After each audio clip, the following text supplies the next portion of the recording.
eleberri honetako gaia eta bilbea, trama osoa historia, da histori bat Euskal Herriko txoko askotan, Euskal Herriko etxe askotan ikusi dana eta gertatu dana. Eta oso garai zalapartatxua eta nasia izan arren, gure sarituak izan du gaitasun aparta, hori oso modu harinean azaltzeko, modu harinean eta erakargarrian. Oso errez irakurtzen den liburua dalako. Eta hori merezimendu izugarria da literatur gintzan.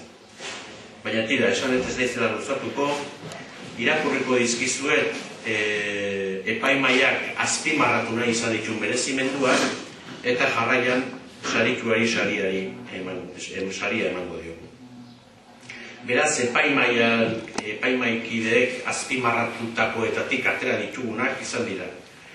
Gaiaren gazi gozoak baino areago, pertsonaien izaera ondo taxutua gailentzen da. Baita euren arteko harreman sarea ere. Ondo baino hobeto arilkatu ditu liburuko protagonisten nortasunak, pentsaerak, bizipenak. Kontaketaren erraietan sartzea erraza bezain atsegina egin du sarituak. Hizkuntza goxoa darabil, txukuna eta zaindua. Hitz joko ugari tartekatu du. Eta elkarrezketetan naturaltasunaren xarma gailentzen da. Frankismo garaiko eta ondorengo urteetako egoera soziopolitikoaren hausnarketa sendoa eskaintzen du liburuak. Adunaren ispilu den herri txiki bateeko biztanleen azaletik egina. Liburuan zehar, modu orekatuan mantendu du tonu goxua, lasaigarria. Azken puntura iritsita, Adela maistrak bezala, barealdia sumatuko du irakurleak ere. Gustuko sentipena.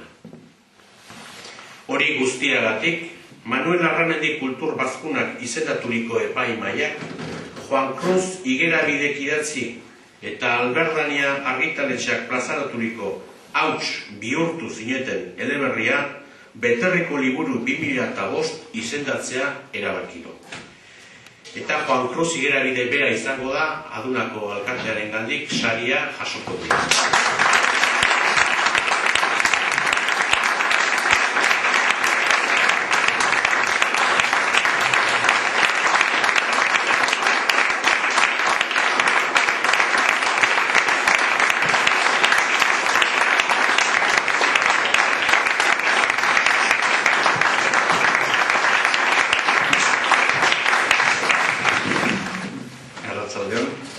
Eskerrik asko etortzeagatik, eskerrik asko epaimahaikideei eta irakurleei batipat.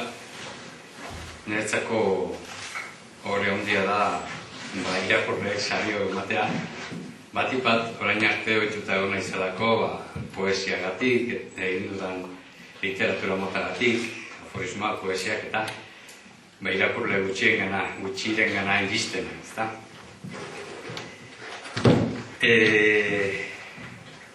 Zenik pensa gaur hemen egon nintzenik, hau izan zen nire eskola, hemen neskak egoten zian, bestaldien egoten ginen mutillo, netorze ginen honea dotrina ikastea nola. Eta hemen eman itxun nire lehen eskolak ere. 20 urterekin. Eta orduan, ez dakit gauza asko pilatu dira eta niretzako bereziki zer pozgarria da, ezta. Gero krimenaren leku esan du, hemen autozeak eta bai. Lekua nolabait ere geografia hau modu berezian tratatu dut, literaturaren galbaetik pasatu dut eta jarri diotelako zati txiki bat inguru hori gainean. Eta azken batean leku psikologiko bat bihurtu dut, bizipenen leku bat bihurtu dut.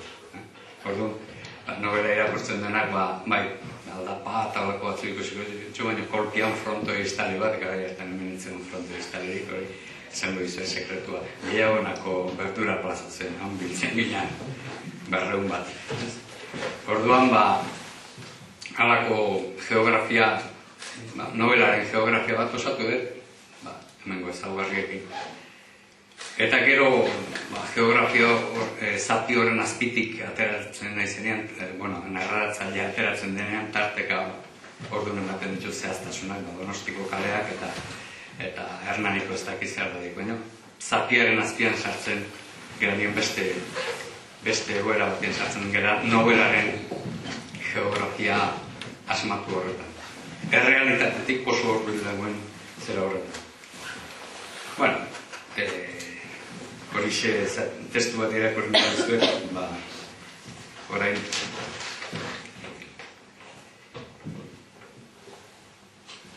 bertso berria jartzera nua, gau isile honen ailean, norbaiti kantu egin nahi diot denboraren bestaldien.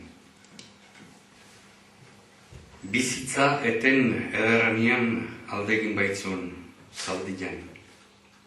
Haren taupada bilotzekoa gorderik daukat aldian. Gaur gobean martxan da gure eginiko tren bat eta atzeraka abiatu da eta iturrira itzuli nahi lukeen erreka bezala denboraren tunela pixkanaka janez doa. Nik ez dakit merezi duena atzera begiratzea, aurrean ditugu erronkak, aurrean etorkizuna, ilusioak, eta aurrean heriotza ere. Aurrera begiratzea sanoa da, baina kokotean sentitzen dugu joan zirenen arnasa, eta batzuetan begiak haiengana itzultzen ditugu, eta harritu egiten gara hain gertu sentitzen ditugulako. Hortxedako ama, argi errainu baten itzalean, ez zuen asko usteko semea hemen itzaldi bat ematen ikusterik, herrien bertan alajaina, apaiza baten apaizaren pare, nintxe. Izan ere, haren ilusioa ni apaiz izatea zen. Eta pulpitutik anai arraba maiteok, esan ez munduan kerrau, eramangarriago egiten laguntzea. Baina gaur pulpituak utxik daude eta ama berkinak ez du hitz egiten, amari hitz egiten zion bezala. Gazterik eraman zuen berekin. Eta asteazuko alabark erakutsi zidan hizketan Beterriko erara. Hark kontatu zizkidan lehen ipuinak negotzean suaren ondoan josten ari zen bitartean. Orduan, Beterriko sari hau eskaintzen diot, berari. Hortxe dago aitea ere, beste errainu baten itzalean, gura ere gazteri joan zen. Seguru asko, oraindik ere ez da zeharo fidatzen itaz itzaldiaren erdian trabatuta geratuko etena izen edo beldurrez egongo da, edo ez esatekoren bat esango te dudan, igual hasiko nahi zapaizen kontra itzeit. Egia esan, gaztaroan ez nintzen izan pusketa derra. Klandestinitateak eta uzkur portatzera eraman ninduten eta gaizki pasara zinen etxekoei. Bueno, orain barkamena eskatzeko berandu izan behar da, eta gainera fede honez aritu ginen. Pentsa, zerurik edo baute zen itxoroten egon gabe, hemen bertan egin nuen gure zerua. Berdintasunen erreinua, zapalketarik gabeko gizarte zoriontsua, eta prest egunten horren alde odola eta bizia emateko. Zue baino jakintxua bat izan ditupa, munduan lehene, eta ez tepa hainbeste kanbiatu, esaten zidan izaba batek. Bazekien zerbait. Gaztetan edo zer gauza sinez daiteke, adin arriskutsua da. Zahartzago ere, adin arriskutsua ote den dago, oraindik gaztea zarela sinez baita ezakezu. Eskerrik asko.